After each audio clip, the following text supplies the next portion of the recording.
ഞാനിപ്പോൾ അന്വേഷണ ഉദ്യോഗസ്ഥനായിട്ട് സംസാരിച്ചു. അപ്പോൾ അദ്ദേഹം പറഞ്ഞ ചില പ്രഥമദൃഷ്ട്യ ഇത് ഒരു ഡ്രൗണിങ് കേസാണ്, മുങ്ങി മരണം തന്നെയാണെന്നാണ് പറഞ്ഞത്.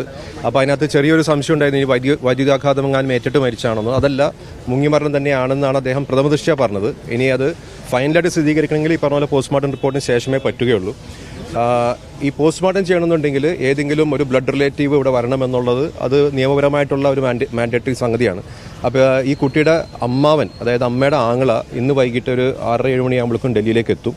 അപ്പോൾ പോസ്റ്റ്മോർട്ടം നടപടികൾ നാളെ രാവിലെ 10 മണിക്ക് തുടങ്ങുമെന്നാണ് പറയണത്. ഒരു 11 മണിയാകുമ്പോഴേക്കും ബോഡി വിട്ടുതരും. അതിനുശേഷം എംബാമിങ്ങിന് ശേഷം അത് കുടുംബം എങ്ങനെയാണ് കൊണ്ടുപോകേണ്ടതെന്ന് വെച്ച് കഴിഞ്ഞാൽ അങ്ങോട്ട് കൊണ്ടുപോകാനുള്ള ഒരു സാഹചര്യം ഒരുക്കാമെന്നുള്ളതാണ് നമ്മൾ വിചാരിക്കുന്നത്.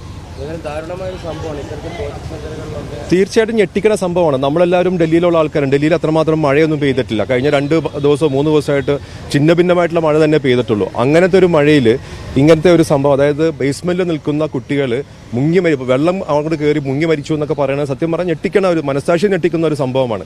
ഇത് അധികാരികളുടെ ഉത്തരവാദിത്തമില്ലായ്മ എന്ന് പറയുന്നത് ഏറ്റവും വലുതായിട്ട് നിഴലിച്ചു നിൽക്കുന്ന ഒരു സംഭവമാണ്. മാത്രമല്ല, സംഭവത്തിന് ശേഷം ഒരു മലയാളി വിദ്യാർത്ഥി മരിച്ചു എന്ന് പറഞ്ഞതിന് ശേഷം പോലും അങ്ങനെ ഒരു പ്രധാനപ്പെട്ട ഒരു അധികാരി ഒന്നും ഇവിടെ വന്ന് തിരിഞ്ഞു നോക്കാത്ത ഒരു അവസ്ഥയും നമ്മൾ കാണുന്നുണ്ട്. എന്നിരുന്നാലും ഇവിടെ ഒരുപാട് മലയാളി വിദ്യാർത്ഥികൾ പഠിക്കുന്ന ഒരു പ്രദേശമാണ് ഡൽഹി എന്ന് പറയുന്നത്. അവിടെ ഇങ്ങനത്തെ ഒരു സംഭവം നടന്നത് എന്ന് പറയുന്നത് ശരിക്കും പറഞ്ഞാൽ നടക്കാൻ പാടില്ലാത്തതായിരുന്നു, ഞെട്ടിക്കുന്നത് തന്നെയാണ്.